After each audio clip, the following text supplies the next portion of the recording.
This theme park ride literally laughed in the guests' faces, then cut their legs off. I actually went on this ride just months after this tragedy and honestly was shaking. The Smiler at Alton Towers is a haunting ride. You walk through the tunnels to enter the ride to this dystopian circus music with interjecting menacing laughter. Now, my experience of going on this ride was obviously made far, far worse and more terrifying because I knew exactly what had happened in the tragedy in 2015. Now, just a side note, I actually did have to go on this roller coaster for work. I would not have gone on it if I had a choice. The roller coaster includes a world record beating 14 inversions and disorients riders with flashing lights, mist sprays, and hypnotic spinning discs. Literally feel drunk. It's a very uncomfortable roller coaster. It's incredibly jolty. It makes you feel dizzy. It makes you feel really confused. Now, the hideous incident that ended up unfolding on this ride was chillingly foreshadowed when the ride malfunctioned during a press preview. Celebrities and journalists had to be rescued from the carriages when the ride stalled on a vertical lift hill. But this wasn't an isolated incident. I actually can't believe how many faults this ride had, and it was still just allowed to open as normal. Nearly 50 guests had to be evacuated just months later due to a bolt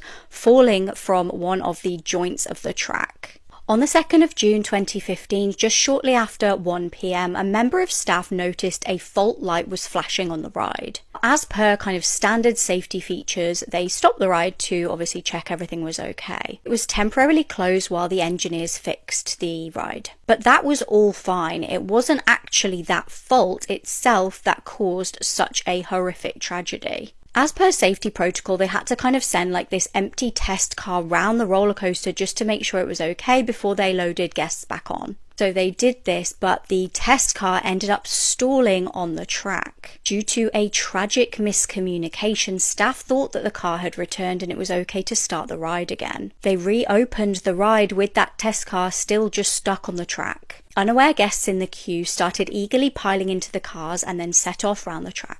Again, a warning light started flashing on the control panel to alert the staff there was a car still on the ride. Now, believing this to be a glitch, the staff member overrode that safety feature, sending the full car hurtling towards the empty one. Passengers' legs smashed against the empty car, which, it came out later, was the equivalent of a 90-mile-an-hour car crash. But emergency services couldn't immediately get to these people who were horrifically injured. It took 4 to 5 hours for teams to construct a temporary scaffold to even get to them. Bear in mind, these people were in agony, suffering severe blood loss during this time. 2 riders sat on the front row required leg amputations. The ride actually reopened in 2016 and Merlin Entertainments was fined £5 million. I suppose the only nice story to come out of this tragedy was the 2 victims, Leah Washington and Joe Pugh, were actually on a first date during the incident. They went on to get married 9 years later.